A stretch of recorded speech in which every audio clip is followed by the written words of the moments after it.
लो जाके दशरथ जी महाराज के जगावत गे राजा जी, ए राजा जी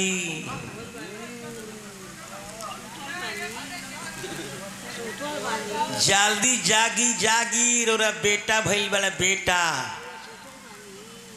तो देखी आगराइल कौन चीज के कहल जाला, लोग ना कहल कि आगराइल बड़ो, लेकिन आगराइला के माने जननी का होला सुने।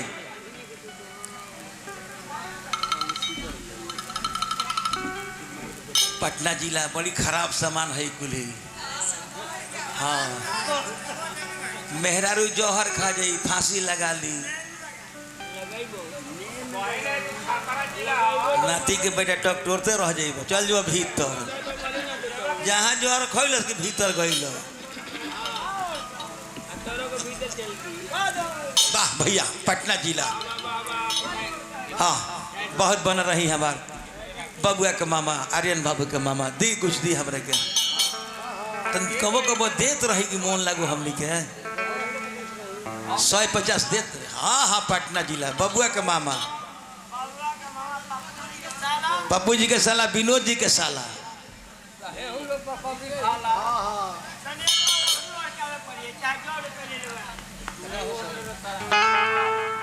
पुत्र जन्म सुनी राजा दशरथ हैं, बहु वीरेंद्र सिंह के लिखल है। पुत्र जन्म सुनी राजा दशरथ मन में बहुत हर्षाए, उठन चाहत नृपति प्रेम बस उठा न जाए। दशरथ जी महाराज खूब जोर लगावत नहीं कि बिछावना पर से उठ के का लुटा दी काना, लेकिन हुमचता नहीं, लेकिन अगोरैला के मारे उठल जात नहीं खे। तो यही पर वीरेंद्र बाबू गवनी का कि प्रगटेल भक्त हित करिया नगरिया में शोर भई सजनी।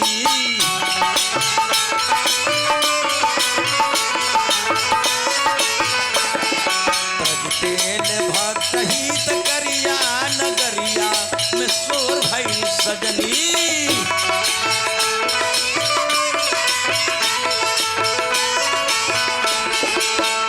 सायराना सी है जिंदगी की फजा, सायराना सी है जिंदगी की फजा, आप भी जिंदगी का मजा लीजिए। सायराना सी है जिंदगी की फजा, आप भी जिंदगी का मजा लीजिए। सायराना सी है जिंदगी की फजा, आप भी जिंदगी का मजा लीजिए। मैं गजल बन गई आपकी सामने, मैं गजल बन गई आपकी सामने, शौक से अब मुझे गुनगुना लीजिए। सायराना सी है जिंदगी की फजा, आप भी जिंदगी का मजा लीजिए। मैंने भक्त हित करिया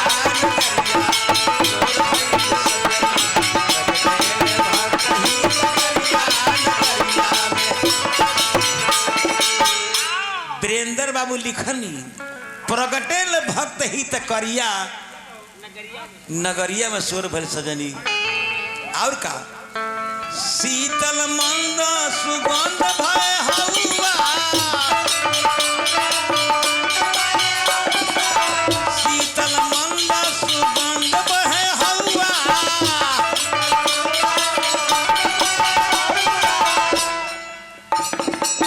शीतल मंद सुगंध भय हवा, शीतल मंद सुगंध भय हवा।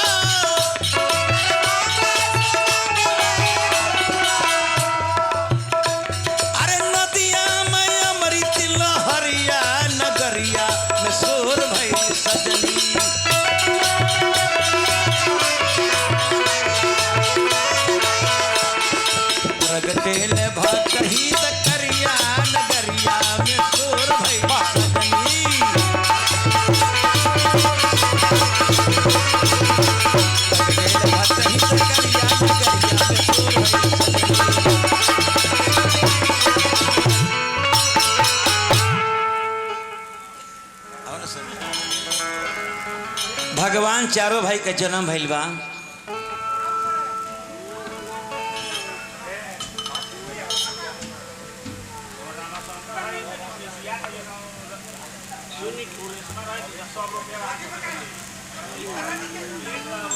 वाह चल बजा चल बा।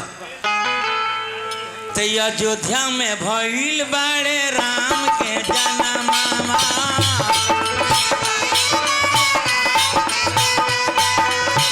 अयोध्या में भइल बाड़े राम के जन्मवा।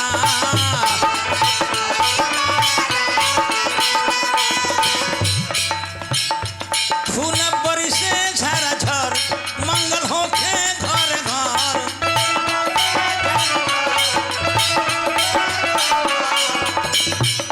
फूल बरसे झरझर मंगल होखे घर घर।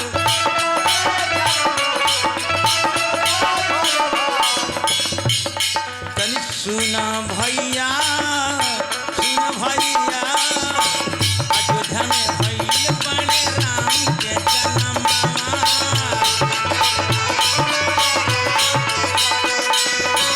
अयोध्या में भइल बाड़े राम के जन्मवा।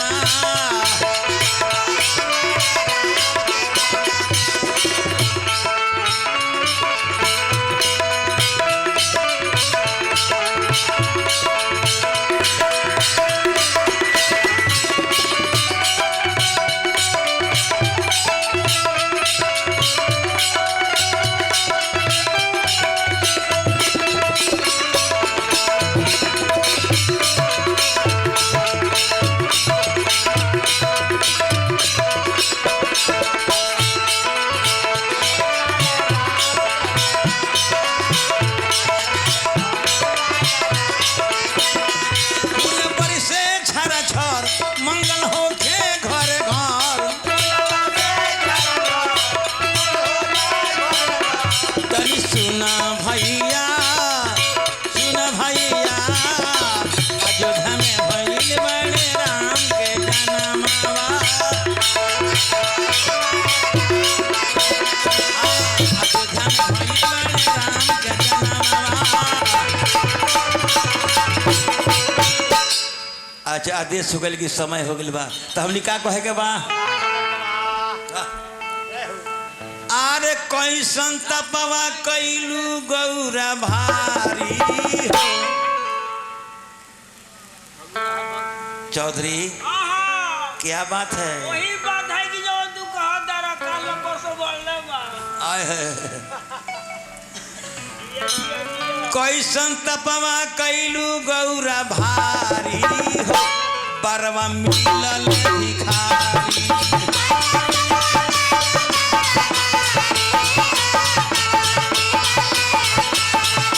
कैसन तपवा कैलू गौरा भारी हो। बरवा मिलल भिखारी।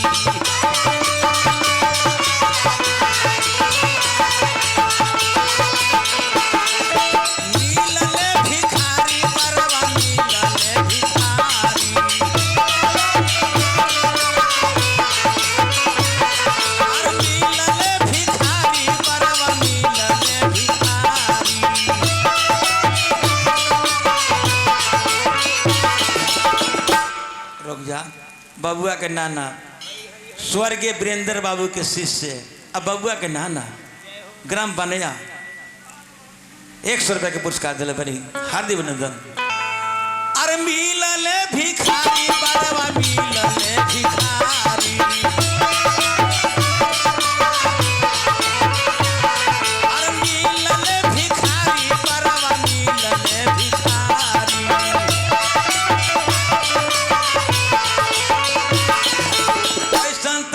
कैलू गौरा भारी बरवा मिलले भिखारी।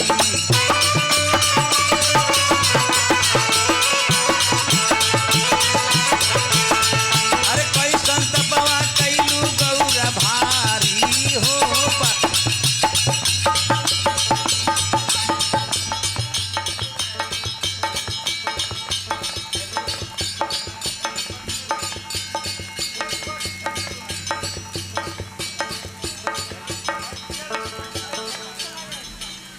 कह दी हेलो बबुआ के बाबा श्री राजमंगल राय जी 1 मुठा रुपया दिले बने पुरस्कार। कैसन तपवा कैली गौरा भारी हो 12वां मिलल भिखारी। तो कैसन तपवा कैलू गौरा भारी हो 12वां मिलल भिखारी।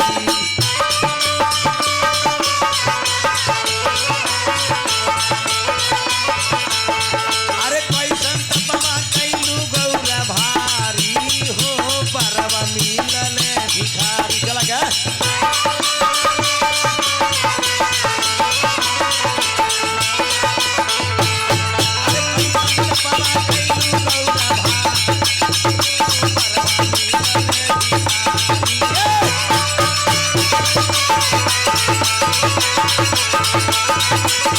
Hello hello